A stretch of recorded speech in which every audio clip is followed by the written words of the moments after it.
zote nimekuwa nikijaribu kutaka kuzungumzia mpira. Na of course ni jambo gumu kidogo kwa sababu ya mambo ni mifumo na mitandao. Tayari watu washajitengenezea mifumo yao ya namna ya kuweza kuishi, mifumo ya kuweza kudanganya watu, mifumo ya kuweza kuaminisha watu, mifumo ya kuweza kubadilisha mawazo ya watu na waamini kile ambacho hakistahili kuaminika kikaweza kuaminika. Na sasa imekuwa ni kama ni ugonjwa, ni tabia ambayo sasa watu tena hawafanyi kazi kwa kuzungumza uhalisia wa mambo, isipokuwa wanafanya kutokana na maelekezo ya ambao wanakuwa wanapewa na wao ambao wanakuwa na watuma. Na nimekuwa nikizungumza kila siku kwamba miongoni mwa changamoto ambazo Simba zimekuwa zikiwakabili ni bado hawajakubaliana au hawajaamua kufuata misingi thabiti ya mpira. Basically mpira ni mchezo wa tutasema wakati mwingine tutatumia lugha ambayo sio nzuri, mchezo wa kihuni. Kwa maana kwamba ni mchezo ambao una vitu vingi ndani yake.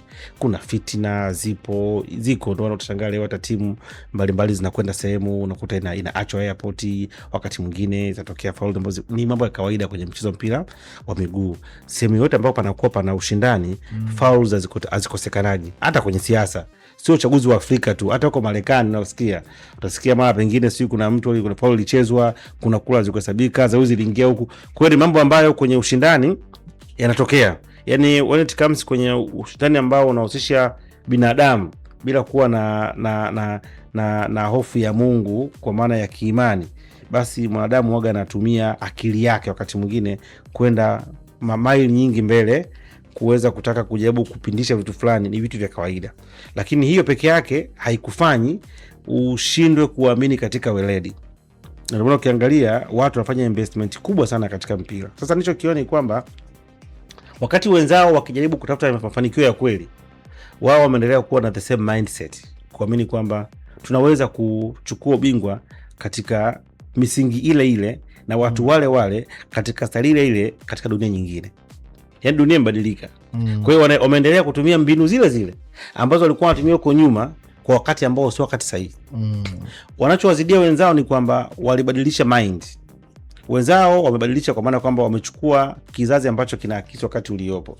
Sizungumzi kwamba sio wakati ambao pengine uwezo kutumia wazee au kutumia watu wa zamani, hapana. Lakini kila jambo lina wakati wake. Nimekuwa nikitolea mfano mmoja mkubwa sana. Mimi leo hii ukinichukua ukaniweka na vijana wengi wa kiuchambuzi, kuna vitu vingi wamenizidi. Kwa sababu wakati walionao ndio unataka wafanye yale ambao wanayoyafanya wao kwa sasa hivi. Si unanielewa? Ndio wakati wao. Na wanachambua mpira kwa wakati wao, kwa aina yao, kwa rhythm yao, kutokana na jamii ambao wanaizunguka. Kwa hiyo kuna vitu ambavyo wao watakuwa na credit. Kwa hiyo kila kitu kinaenda kwa wakati. Kwa hiyo viongozi wao ndio ambao changamoto ya kwanza.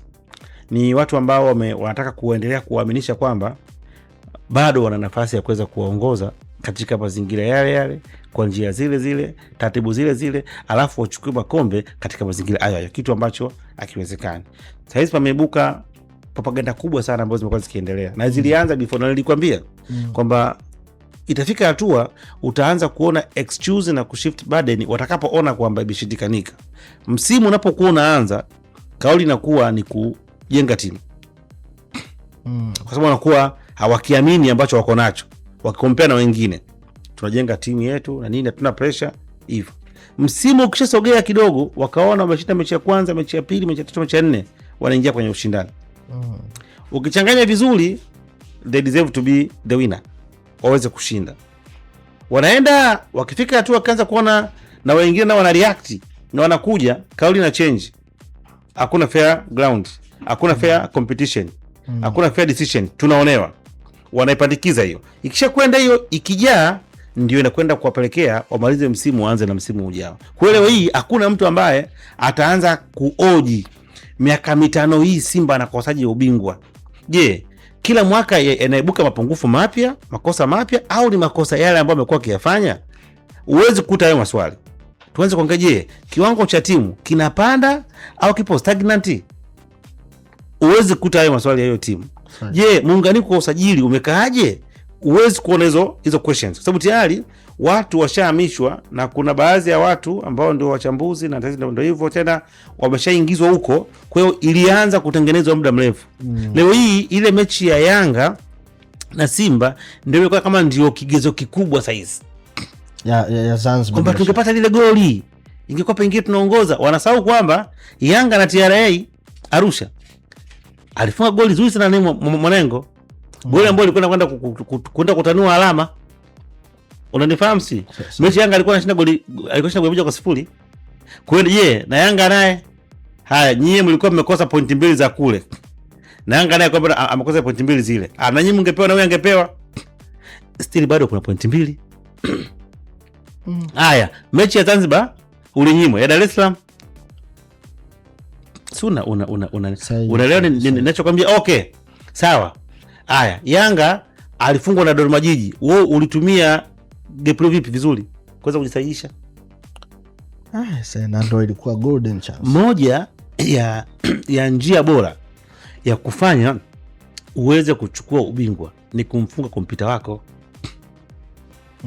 Ndio hiyo tu. Lakini pia ukiangalia msimu Simba ametoa zaidi ya sare ambazo nafikiri zinazidi sare karibia 6-7.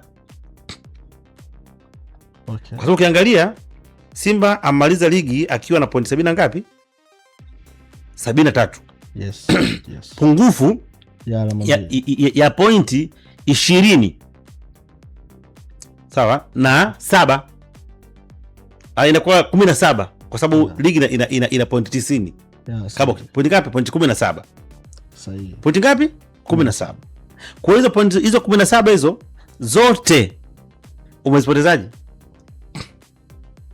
Yanga amepoteza alama ngapi? Yanga maana yake amekuwa ana pungufu ya pointi 15. 10 ngapi? 15. Simba 10 ngapi? 17. Kwa hiyo kama wewe ungekuwa bora kuliko Yanga, maana yake ungetumia advantage ya Yanga kupoteza alama ngapi? 15. Okay. Si unaelewa ninachokuambia? Kama ungekuwa bora maana yake ungepoteza pointi pungufu zaidi. Yes. Si unaelewa? Ila kama wote wangekuwa wameshinda wote, ila mechi moja tu ya kwao ndio ikaja ikafanya matokeo yakawa tofauti, hapo unaweza kuanza kuclaim zile alama 2. Okay. Si unaelewa ninachokizungumza hapo? Yaani ingekuwa kwamba wewe kote kumeenda sawa, Yanga amefunga kwenye mkutano wenyewe, afu ndio unakuja unatoka sare, afu Yanga pengine anaongoza kwa magoli, ungesema ningepata pale, lakini kuna gepu kubwa, kuna uwanda mpana ambao uliupata wa kuweza kuutumia au kuutumia, maana yake wewe si bora. Kwa hiyo amezidiwa point, amezidiwa magoli. Hasa na vyote umezidiwa. Yaani timu ambayo inaongoza kufunga magoli mengi wewe haumo. Timu ambayo inafunga magoli machache wewe haumo. Timu ambayo ina mgawanyiko wa wafungaji bora wengi wewe haumo. Sasa wewe ubora wako unaupimia wapi? Assist nyingi wewe bado haumo. Sasa ubora wako unapimia wapi? Clean sheet. Haya, mechi ya TRA ya Yanga alicheza. Mechi ya Pamba Yanga alichenja. Mechi ya Dodoma Jiji Yanga alicheza. Okay, Chief, hapo kwenye eneo hilo la ubingwa tukizitazama zile mechi mbili walizokutana Simba na Yanga wao kwa wao, ni Simba ilivuna alama 1 kila mchezo ama ilipoteza alama 2 kila mchezo? Ukiangalia katika zile mechi mbili ambazo walikutana, Simba nani ameondoka na kitu? Yanga ameondoka na kitu. Yanga amepata alama 1 kila mchezo. Simba kapoteza alama 2. Simba amepoteza alama 2. Kwa jumla Yanga kapata alama 2, Simba kapoteza alama 4. Kwa nini? Kivipi Chief? Nataka hapo unielewe. Naona nikasemaje? Unajua Yanga juzi nilikuwa nazungumza hapa. Samani Chief, hapo ili swali langu liendane na hapo. Tunasemaje Yanga ndo kavuna alama 1 ili hali Yanga alikuwa anaifunga Simba nje ndani kwa msimu, mechi zote mbili anamfunga. Yanga achukua alama 6, akikosa sana achukua alama 4, kwa maana atamfunga mechi moja atatoka sare.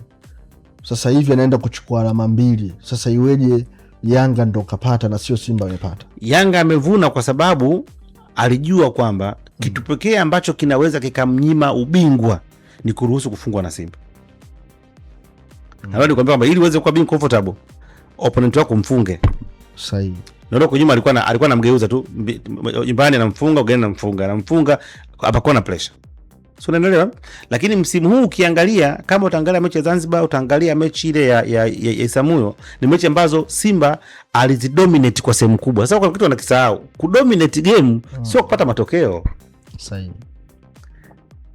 Timu kubwa inaweza ikawa haina ubora, lakini ikawa ina uwezo wa kuvumilia mazingira magumu na ikaondoka na alama.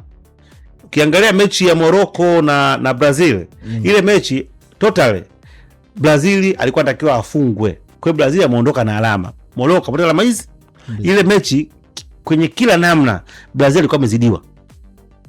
Yaani game plani, ubora wa mtu mmoja, fitness skill, yaani ilikuwa imekataa. Lakini kwa sababu wao wakubwa, sawa, wakashikilia bomba. Kwamba okay, leo sisi tumeingia mlango sio. Unanifahamu sijui? Sasa hapa cha kufanya tusiruhusu kufungwa. Tukajipange. Sio, unaelewa? Tusiruhusu kufungwa, tukajipange. Kwa hiyo Morocco, kwa sababu wao wanakosa experience, wanakosa exposure, wanakosa ukubwa, wakashindwa kutumia madhaifu ya Brazil na mechi kaenda 1-1. Okay. Unaelewa? Kwa hiyo kuna wakati mchezaji mzuri hata boxer anza kaingia kwenye mechi hapa, hii ngoma ngumu kwangu. Kwa hiyo anaanza kuitafuta sare au ushindi wa point. Kwa hiyo anaanza kucontain wewe. Anaanza kuslow down wewe. Anaanza kutoka nje yake wewe. Ndio siku mechi inakuisha draw. Au anashinda kwa margin ya point 3 kwa end tofauti point 3. Anachukua matokeo. Kwa hiyo ukiangalia hizi mechi zote 6 ambazo Yanga alikuwa anashinda, Yanga alikuwa anakwenda kushinda akiwa ametawala kila kitu. Yaani mechi ambazo zikiisha Simba hawana cha kujilaumu. Wanaanza kulamikana wao wenyewe. Yaani uoni maeneo. Ndio maana unakuta safari hiyo kwa nini wameongea sana? Kwa sababu ubora wangu ulipungua. Ndio ninachokuambia. Huko nyuma Simba alikuwa anafungwa. Yaani wao wenyewe ndio wanaanza kutukanana. Plani hafai, fukuza huyu si nini? Kwa sababu alikuwa yaani uoni wa kumlaumu. Kwa sababu walikuwa wanazidiwa kwenye kila eneo. Lakini msimu huu walifanikiwa kuweza kuwa na total dominance ya mchezo. Walifanikiwa kucheza, lakini walikuwa wanacheza bila kuwa na focus ya kuweza kutumia mazingira walionayo. Yaani hawakuwa na wachezaji wakubwa ambao wanaweza wakaamua mechi. Unajua kuna form of kuna klasi. Sahihi. Hawa kina Basigwe Sense Taura wapo kwenye form, lakini sio klasi kubwa. Sio wachezaji wakubwa. Okay. Pacome hayupo kwenye form, lakini ni klasi. Sio unaelewa? Kwa hiyo kuna vitu vingine hawezi kuviamua. Kwa hiyo katika zile mechi mbili Yanga ndo alivuna alama za msingi sana. Simba alipoteza alama 4. Okay. Sawa. Sasa Chief, umezungumza uzuri hapo kwamba uko nyuma Simba walikuwa wakifungwa na Yanga wao wenyewe wanaona kwa sababu Yanga ilikuwa inaonekana iko bora sana. Msimu huu ambao umemalizika Yanga haijaonekana kuwa bora sana, lakini bado wamemudu kuchukua ubingwa. Sasa kuelekea msimu unaofuata, nataka udetect, tunaona grafu ya Yanga kata